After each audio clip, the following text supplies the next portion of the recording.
Ya pemirsa, Anda masih bersama kami dalam catatan akhir pekan dengan tema kita New Normal, tetap disiplin.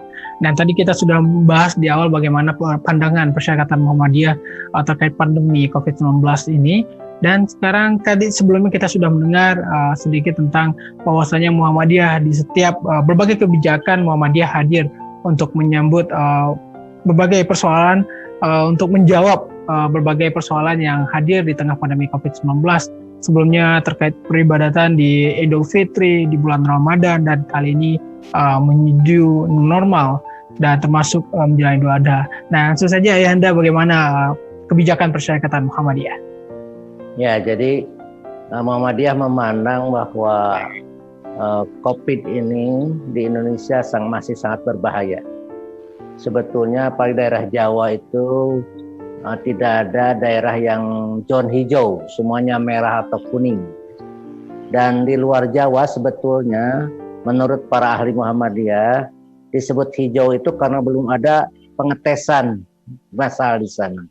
Sehingga belum diketahui apa di sebuah tempat yang disebut itu adalah memang hijau atau belum diketahui.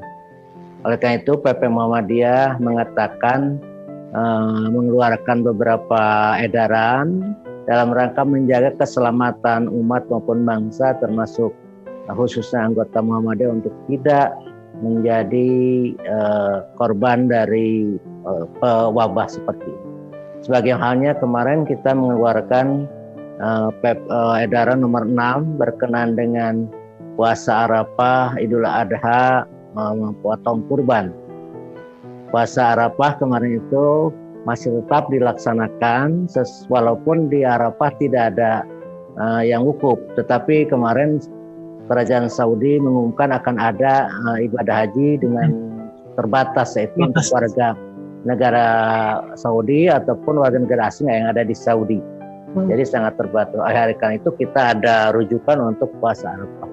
Sedangkan Idul Adha dianjurkan oleh PP Muhammadiyah tetap sebagaimana Idul Fitri untuk beribadah atau sholat sunat di rumah saja, ya. Tidak di lapangan secara masif karena dikhawatirkan dengan kontak sosial itu terjadi penularan baik oleh diri kita maupun oleh diri orang lain. La darara wala dirar, tidak merugikan diri sendiri dan tidak merugikan orang lain. Itu prinsip yang dianut. Oleh karena itu, kalaupun mau di lapang yang mungkin terbatas, tetangga, hanya beberapa orang, tidak puluhan, ya. Mungkin hanya 10 atau 15 orang, di sebuah lapang kecil, di halaman rumah mungkin, atau di rumah dengan mengundang anggota keluarga sendiri, ditambah tetangga yang dekat, dengan kayak piat biasa. Yaitu ada sholat 2 rakaat, takbir 75, dan juga ada khutbah. Sedangkan untuk kurban dianjurkan karena sekarang ini suasana COVID ini melahirkan kemiskinan yang sangat luar biasa, resesi ekonomi, dan banyak orang yang kesusahan untuk mencari kehidupan, sehingga dikhawatirkan kekurangan pangan.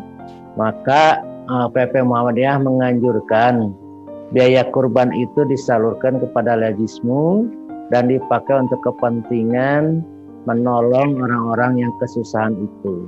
Jadi bisa berupa uang kepada Lajismu, dan kalau Lajismu nanti dipakai untuk kesehatan, untuk bagi makanan, untuk mungkin nanti bantuan-bantuan sosial yang lainnya. Itu lebih utama dibandingkan dengan menyembelih kurban. Kalaupun kita mempunyai uang, kurban iya, lalu juga menyumbang iya, kurbannya sebaiknya di RPH atau rumah potong hewan, supaya masyarakat tidak bergerombol, tidak berdesak-desakan menonton. Nah, lalu juga kalaupun kita bisa, kalau kambing atau domba, sebaiknya di rumah saja oleh keluarga dipotongnya, terus dibagikan lagi sendiri ke rumah-rumah tetangga kita yang menginginkannya, kalau itu mau. Jadi pada prinsipnya Muhammadiyah melarang atau menganjurkan untuk tidak bergerombol, berkerumun, sebagaimana yang saya sebutkan tadi bahwa ini adalah penyakit berkerumun, penyakit bergerombol. Kalau tidak bergerombol, tidak berkerumun, insya Allah itu lebih aman dibandingkan dengan kita bergerombol dan berkerumun. Itu Mas Ihsan.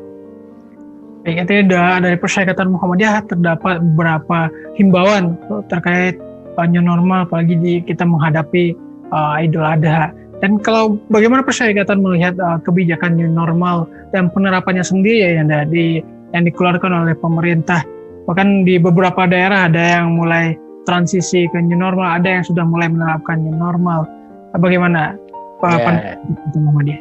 Ya, saya kira memang perlu ketegasan aparat di sini, karena rakyat kita itu terus terang rakyat yang uneducated, tidak terlalu tinggi pendidikannya, sehingga mereka tidak mengerti ini ada apa betul, karena tidak terlihat ya, sehingga mereka menyangsikan betul-betul adanya virus ini, sehingga mereka banyak melanggar protokol kesehatan, bepergian ke tempat keramaian, ke mall, ke tempat hiburan, atau ke masjid berjamaah secara padat, tanpa mengenakan masker, tanpa cuci, tanpa bawa sajadah sendiri.